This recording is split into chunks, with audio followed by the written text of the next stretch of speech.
আজ আমি আপনাদের সামনে নিয়ে এসেছি আমার খুবই পছন্দের একটা রেসিপি, চিংড়ি শুটকির বালাচাও, যেটা একবার বানিয়ে পুরো 2 সপ্তাহ অবধি রেখে খাওয়া যাবে। আসসালামু আলাইকুম। আশা করছি সকলে অনেক বেশি ভালো আছেন। তো আমি আজ চিংড়ি শুটকি বালাচাও বানানোর জন্য কিছু চিংড়ি শুটকি নিয়ে নিয়েছি। আপনারা চাইলে এটা ছোট চিংড়ি দিয়েও বানাতে পারেন, তো আমি চিংড়ি শুটকি দিয়েই বানাবো। তো শুটকিগুলো আমি খুব ভালোভাবে ঝেড়ে নিয়ে তারপর গরম পানি দিয়ে এখানটায় ধুয়ে ফেলছি। এটা গরম পানি দিয়েই ধুতে হবে। আমি বেশ কয়েকবারই ধুয়েছি গরম পানি দিয়ে, হাত দিয়ে মানে হাত দিতে পারিনি গরম পানিটার জন্য। তো তারপরেই তো ধোয়া হয়ে গেলে আমি একটা চালনি দিয়ে আবার ঝাড়া দিয়ে দিচ্ছি, যেন খুব ভালোভাবে পানিটা পড়ে যায়, ভাজার সময় যেন কোনো পানি না থাকে।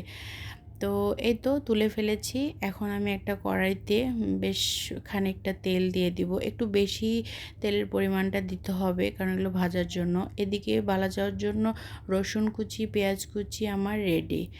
তারপর এদিকে এসে একটু দেখব তেলটা গরম হয়েছে কিনা। তেল গরম হয়ে গেছে। এখন আমি এখানটায় পেঁয়াজ কুচিগুলো দিয়ে দিচ্ছি। এগুলো আমি নেড়ে চেড়ে খুব ভালোভাবে নেড়ে চেড়ে আমি বেরেস্তাই করে ফেলবো।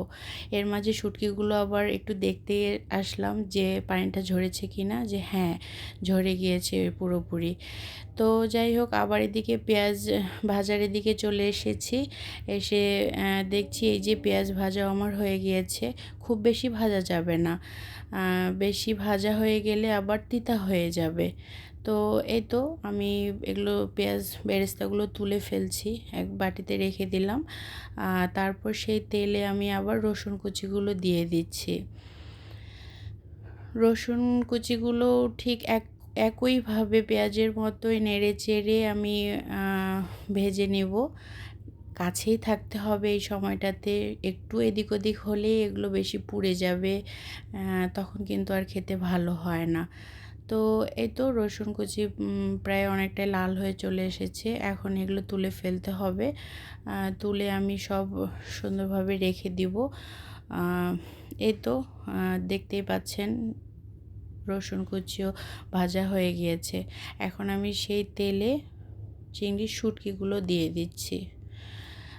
শুটকিগুলো নেড়ে চেড়ে আবার ভেজে নেব খুব ভালোভাবে। একটু পরপরই নাড়া দিতে হবে, নয়তো আবার কম বেশি ভাজা হয়ে যাবে। কম বেশি ভাজা হয়ে গেলে কিন্তু ভালো হয় না এটা খেতে। খুব যত্ন করে সামনে থেকেই কিন্তু এই কাজটা করতে হবে। তো যাই হোক, আমার শুটকি ভাজা হয়ে গিয়েছে, আমি সেটাও তুলে ফেললাম।